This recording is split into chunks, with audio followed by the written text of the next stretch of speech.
The fire started at exactly 2:17 a.m. No one called it in. No one saw the first spark. But when the sirens blared across the sleeping town, every firefighter on duty already knew where they were going. It was the same address they had been called to 3 years earlier. And 3 years before that. When Captain Marcus Hale saw the street sign glowing in the headlights, his stomach turned. 42 Willow Lane, the old Carter house. He had been there twice before, both times watching the same home go up in flames like dry paper. Both times the official report said electrical failure, but the power had been cut off years ago. There was never a cause, never a witness, just ashes.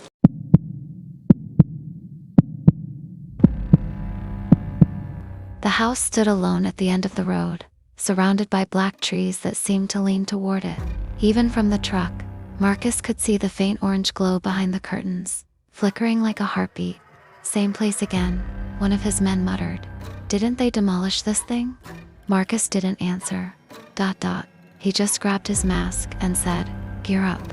When they kicked the door in, the heat was already unbearable. The fire wasn't spreading naturally.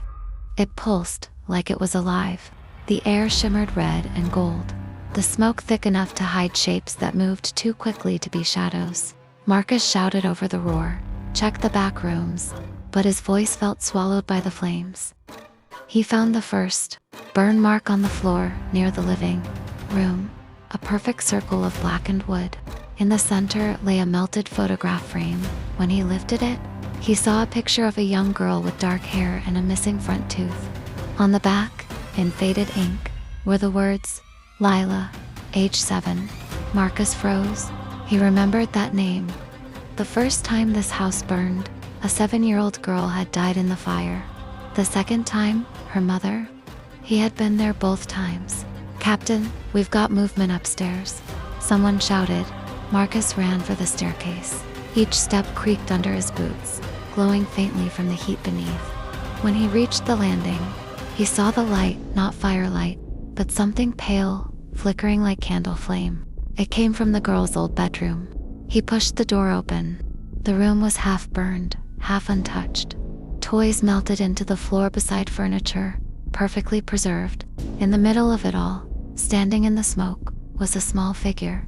A girl, her skin was pale gray, her eyes like 2 dim embers. She looked at him without fear. "Lila," he whispered. She smiled faintly. "You came back." His body froze. He wanted to move, to run, but her voice, soft and calm, held him in place. "It wasn't supposed to stop," she said. "The fire, it was supposed to stay." Marcus tried to speak, but the words burned in his throat. "You're not real." "I was real," she said. "You pulled me out once, remember?" He shook his head, his memory flashing the first fire. The child in his arms, the way her skin had gone cold before the ambulance even arrived. He had tried to save her. He had failed. She took a step forward. The fire behind her flared brighter, painting her outline in gold. "It hurts to stay in the dark," she whispered. "So I lighted again." The walls began to burn from the top down, flames spreading like veins, crawling toward them. Marcus backed away, radio crackling at his side. "Unit 2, get out, now. The structure is collapsing." He turned to run, but the hallway behind him was gone, replaced by fire. Roaring, closing in, he stumbled through the smoke, vision blurring, lungs screaming. Then he felt a hand grab his wrist. Small, cold. "Don't leave me again," she said.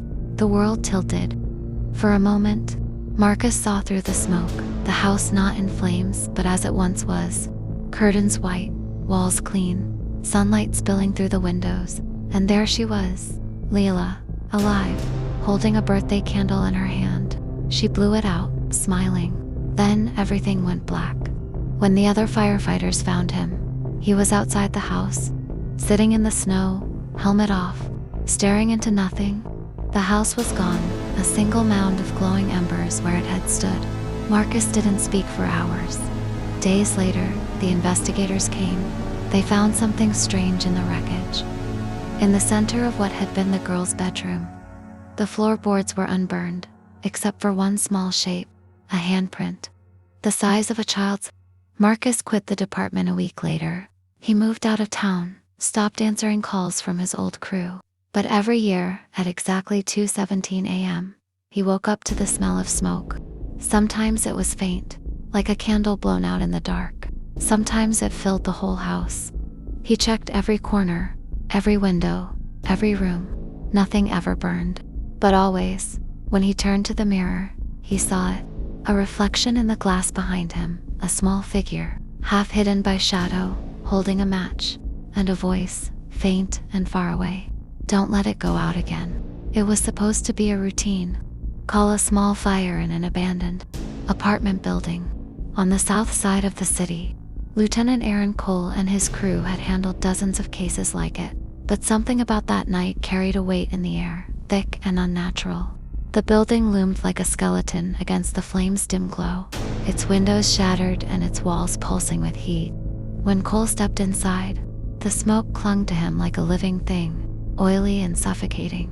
His flashlight carved through the darkness, revealing corridors filled with charred debris and half-burned memories. Toys, furniture, photographs turned to ash. He ordered his men to clear the first floor, then the second.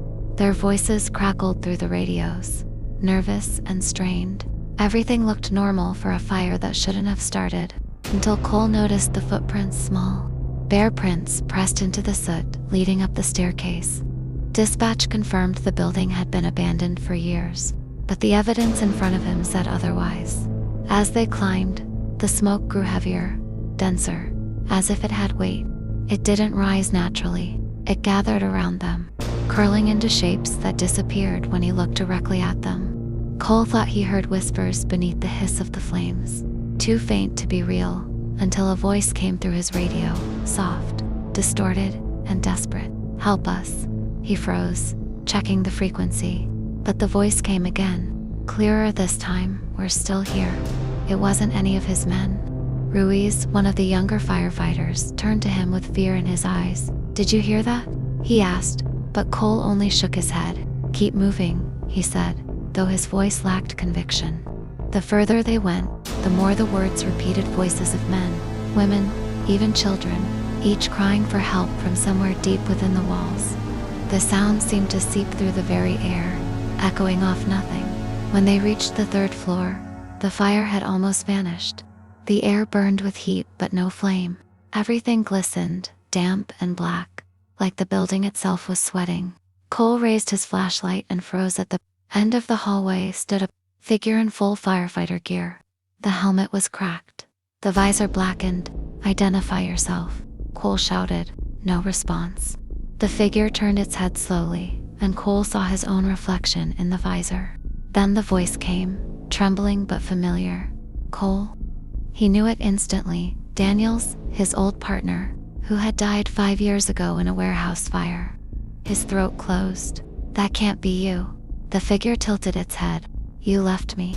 Cole staggered back, denial rising in his chest. We tried to reach you. We couldn't. But before he could finish, the voice of Daniels was joined by others, overlapping, rising from the smoke around them. You left us. You left us to burn. The sound came from everywhere at once. Hundreds of voices, pleading, accusing, alive in the smoke. The building began to tremble, groaning under its own weight as the walls cracked and the ceiling rained embers. Cole shouted for his team to retreat, dragging them through the suffocating haze as the fire roared back to life. They burst through the front doors and into the cold night, collapsing on the asphalt as the structure folded inward. The sky turned orange, filled with ash and sparks. Cole removed his mask, gasping for air, but even outside, he could still hear the voices whispering in his mind. Hours later, when the flames had died, he returned to the ruins alone. Investigators had found nothing. No ignition source, no cause, just smoke. Yet Cole stood there in the wreckage, and for a brief moment, he saw movement in the haze. Shapes of people standing still, faces turned toward him. One voice drifted above the rest, soft and tired. Thank you for coming back. He turned, but no one was there, only smoke rising to the sky. That night, as he sat in the firehouse locker room, his radio crackled once more, a voice whispering through the static. Unit 7, trapped please. It was Daniels. Cole pressed the button and answered. "We're on our way." The static faded, and the room went silent. Outside, somewhere far in the distance, a siren began to wail. And for the first time in his life, Aaron Cole didn't know if it was calling for the living or the dead. The first time firefighter Daniel Mercer saw her was during the Harris Street fire.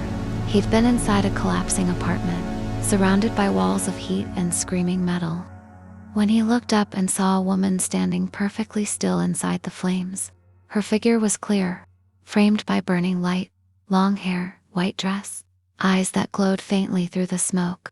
He thought it was an illusion caused by exhaustion and smoke inhalation. But she didn't move, didn't vanish. She just stood there, staring at him through the inferno. He blinked, and she was gone. They pulled him out a few minutes later, unconscious but alive. When he mentioned what he'd seen, his captain told him it was common stress, dehydration, tricks of the mind. But Daniel couldn't forget her eyes. They weren't panicked or lost like the victims he'd rescued. They were calm, knowing, watching. Over the following years, Daniel responded to more than 50 fires. Apartment blocks, factories, houses, different places, different people. But she was always there. Sometimes just a flicker of a figure in the distance. Other times standing close enough for him to see the outline of her face, through the smoke. He started to notice a pattern. Every time she appeared, someone didn't make it out. He told himself it was coincidence, but deep down he knew better. Once, while helping a trapped child through a burning hallway, he saw her reflection in the glass of a broken picture frame. She wasn't screaming or crying, she was smiling. When the fire was over, the child was gone, lost to the flames. Daniel began to dread the call of the siren. The sound that once made him proud, now filling him with quiet fear. Each new fire felt like a meeting, not with death, but with her. One night, after nearly a decade in the service, Daniel was called to a mansion on the outskirts of town. The blaze was massive, visible for miles, flames licking the sky. As his team entered, something in the air felt wrong. The fire wasn't spreading naturally. It was moving in circles, as if feeding on a pattern. The deeper they went, the more Daniel felt the pull of that familiar presence.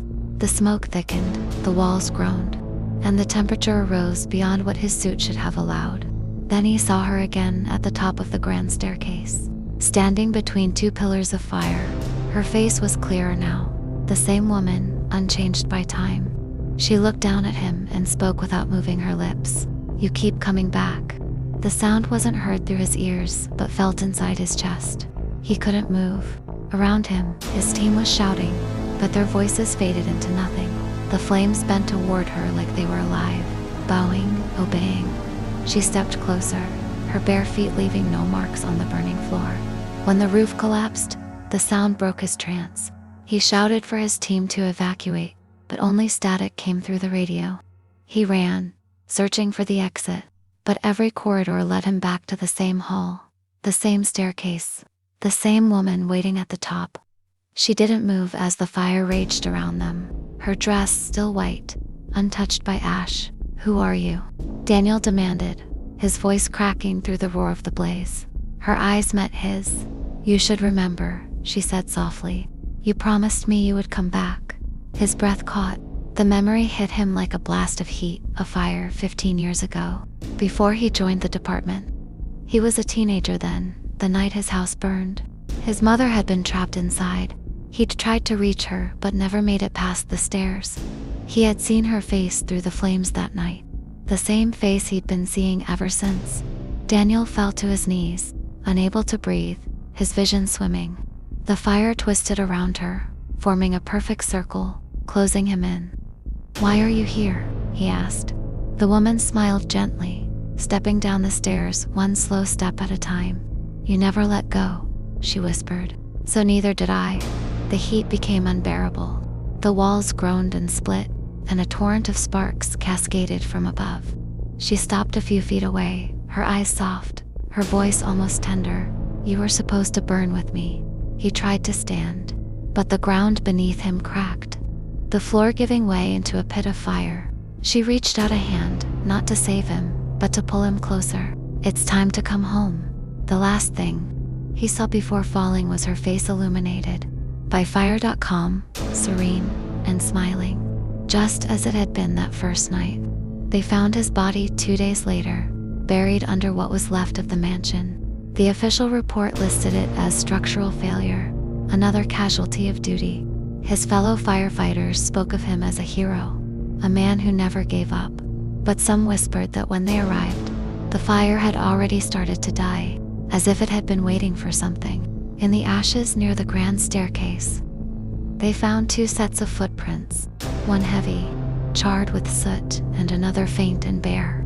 A week later, the mansion's ruins caught fire again, though no one had gone near them. And as the flames climbed into the sky, a neighbor, watching from the road, swore he saw 2 figures standing together at the window, holding hands, watching the blaze. One was a man in uniform, the other wore white. Unit 13 had been gone for 20 years. Their last call came on a stormy night in 2005, when a warehouse on the edge of town went up in flames. The blaze was so massive it lit the sky like dawn, visible from miles away. The team of 6 went in to rescue workers trapped inside, but the roof collapsed minutes later, and the building turned into a furnace. No one made it out. Their names were carved into a bronze plaque at the station, their lockers sealed and untouched ever since. Every firefighter in the city knew the story the night Unit 13 disappeared into the fire. But 2 decades later, on a cold winter evening, their old radio frequency came alive again. Lieutenant Sarah Beck was at the station when it happened. A faint voice crackled through the static, weak but unmistakably human. Unit 13, requesting backup, it said. The room went silent. The frequency had been deactivated for years, but the voice kept coming, broken by bursts of static and distant sirens. We're trapped. Send help. Beck froze, her hand trembling on the receiver. She recognized the voice. It was Captain Reed, her mentor, the man who'd led Unit 13 into that warehouse the night they vanished. At first, she thought it was a cruel prank, but when she replayed the recording, her blood ran cold. There were no timestamps, no signal origin. The dispatch log showed nothing. The voice was real, but it was coming from nowhere. Later that night, the call repeated. Same frequency, same words. This time, another voice joined in Daniel's. Their rookie at the time, shouting orders in the background like the fire was still burning. Beck listened in silence, unable to breathe. She was a rookie herself when Unit 13 died. Reed had trained her, taught her everything, and she'd been supposed to be on that call too, but she'd been reassigned at the last minute. The guilt had followed her ever since. Now, hearing their voices again after 20 years felt like the fire had reached out through time to find her. The next morning, she went to the old warehouse site. The lot was empty now, nothing left but cracked concrete and weeds. The air smelled faintly of smoke. She stood where the front doors used to be and thought she heard faint radio chatter carried by the wind, her name, whispered between bursts of static. That night, Beck brought the old frequency back online in the command center. Against regulations, she waited in the dark, headphones on, every light off except the small red glow of the radio. At 2:46 a.m., it came again, the same voice, clearer this time. We need extraction. Roof's coming down. She pressed the button. Captain Reed, this is Lieutenant Beck. Where are you transmitting from? Static filled the room, followed by a sound she couldn't identify, not interference, but something like wind and crackling flame. Then came the reply, Beck. You made it. Her heart stopped. Captain, this is impossible. You're gone. A pause. Then it's still burning, Beck. We can't get out. Her breath hitched. She checked the system again. The signal was active, but no coordinates registered. Just an empty void on the map. Tell me where you are, she begged. Reed's voice returned, softer now. You shouldn't come here. The fire doesn't end. Then the transmission cut off. The radio went dead, the red light fading to black. Beck sat frozen in the silence, her hands shaking. The next day, she told no one, but she couldn't stay away. She returned to the warehouse lot that night, drawn by something she couldn't explain. The air was colder than before, the moon hidden behind thick clouds. She stood in the center of the empty field, the radio in her hand. At exactly 2:46, the static returned, louder this time, followed by Reed's voice again. "We see you," he said. Her chest tightened. "Captain, I'm here. Where are you?" But instead of answering, she heard something new. The faint sound of fire crackling, distant but growing closer, and the muffled coughs of men shouting for water, for air, for help. "We're right here," Reed said again. The temperature rose, her breath coming out in shallow bursts. When she looked down, the ground beneath her boots was glowing faintly red. Heat radiated upward, shimmering until she could smell the smoke. Then, from the corner of her eye, she saw movement, 6 figures walking through the haze, outlined by firelight. Their helmets shone, their suits blackened but intact. They were carrying hoses, tools, moving as if still fighting the blaze. Reed led them, his face calm beneath the soot. "We got them out, Beck," he said. "Everyone but us." She couldn't speak. The figures stopped a few feet away, the air between them and her shimmering with heat. "You shouldn't have come," Reed said softly. "It's not done burning." The fire spread from their boots into the ground, tracing a perfect circle around her. She turned to run, but the air thickened with smoke, blinding her. "Captain, please," she whispered, coughing. "I can't." He stepped forward, placing a gloved hand on her shoulder. It was cold, not hot. "You don't have to be afraid anymore," he said. The light grew brighter, consuming everything around them. She screamed, but no sound came out. Then, all at once, the heat vanished. When the rest of her team found her the next morning, she was standing alone in the field, the radio still in her hand. The ground beneath her was scorched in a perfect circle. Her hair smelled of smoke, but there had been no fire reported that night. Beck never returned to duty. She moved away, stopped answering calls, and left no forwarding address. But every year, on the anniversary of the fire, at 2:46 a.m., the same transmission echoes across the city's emergency channel, the voice of Captain Reed, calling for backup. The body arrived at the morgue just before midnight. Male, mid-40s, no identification. He'd been found lying by a dirt road, face covered in mud, hands clenched tight as if holding on to something unseen. The gravedigger, August, had worked there for nearly 30 years. He had seen everything: burned bodies, drowned ones, men torn apart by accidents. But there was something about this one that made his stomach turn. The face, even lifeless, seemed aware, as if it was waiting. When he began to prepare the corpse for burial, August noticed something strange. The man's skin was still warm. He checked the time. The death certificate said the man had been gone for almost 5 hours. "Doctor's mistake," he muttered, forcing out a dry laugh. But no sound came. Later, under the full moon, August worked alone in the cemetery. The wind moved through the trees, and the rhythm of the shovel cutting into the dirt echoed through the night. The coffin was simple, dark wood, waiting by the open grave. He placed the body inside, whispered a small prayer, and began to nail the lid shut. Then came the sound, a dull, heavy thump. From inside the coffin, 3 slow knocks. August froze. His heart raced. He looked around, nothing but silence and the whisper of the wind. He pressed his ear against the lid. Nothing. "I'm just tired," he said softly, trying to believe it. He raised the hammer again, but before the next nail hit, a voice came from the other side, raspy, weak, distant. "I'm not finished." The hammer fell from his hand. He stumbled back, staring at the box. No one else was there, yet the voice continued, trembling, human, desperate. "Let me come back." Every instinct told him to run, but something deeper, something he couldn't explain, forced him to stay. With shaking hands, he began to pull the nails out, one by one. When he lifted the lid, the candlelight flickered across the man's face. The eyes were open, fixed on him. "I told you," the corpse whispered, lips cracking as it spoke. "I asked to come back." August staggered backward, breath caught in his throat. The dead man sat up, slowly, painfully, bones creaking with each movement. "You don't understand," he said, smiling with a mouth that seemed too wide, too human. "I came back, but in the wrong body." The last thing August saw was the corpse rising to its feet, the sound of the earth groaning beneath it. By dawn, the cemetery was silent again. The coffin lay open.